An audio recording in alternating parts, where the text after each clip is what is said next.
को विखंडित करने का प्रयास कर रहे हैं। आपको याद होगा, आप ही के चैनल के माध्यम से मैंने लगातार कुंभ मेले के दौरान पुरजोर सिफारिश करी थी कि सनातन आयोग गठित किया जाए। हर विषय का विशेषज्ञ होता है, उस विषय की विशेषज्ञता के ऊपर टिप्पणी करने का अधिकार इन राजनीतिज्ञों को नहीं होना चाहिए। यह निरंतर रूप से सनातन के आधार, इनका स्वयं का तो कोई अस्तित्व है नहीं, इन स्वयं के पास में कोई वैचारिक आधार है नहीं, इनके स्वयं के पास में भारत की अखंडता के बारे में कोई एक ठोस, जिसे कह सकते हैं आइडियोलॉजिकल लेआउट नहीं है।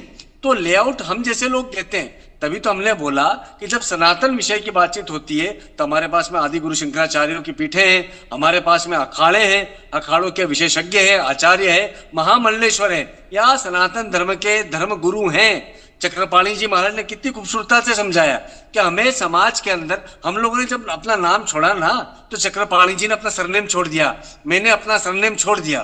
तो आप समझिएगा, सनातन का जो ओजस्व है, सनातन का जो प्रखत्व है, वो प्रखत्व जो है हमारे सनातन के द्वारा ही निकलना है, इन राजनीतिज्ञों के द्वारा नहीं निकलना है। अन्यथा क्या करेंगे, यादवों को ब्राह्मणों से, ब्राह्मणों को वाल्मीकियों से, शूद्रों से, ये पता नहीं कौन सी परिभाषा लेकर के आते हैं जाति वर्ण व्यवस्था की, जो कि है ही नहीं। ना मनु ने लिखी थी, पर मनु के आधार पे बड़ा विखंडन हुआ।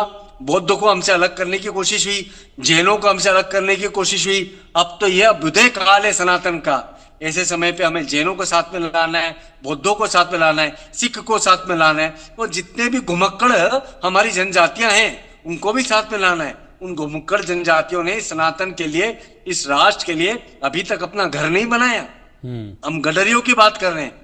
तो आप ये समझिएगा, इनका चिंतन जो है राजनीतिज्ञों का, ये सदैव से राज करने का है, डिवाइड एंड रूल करने का है। इनको हमें खंडित करना है, इनको हमें सबक सिखाना होगा।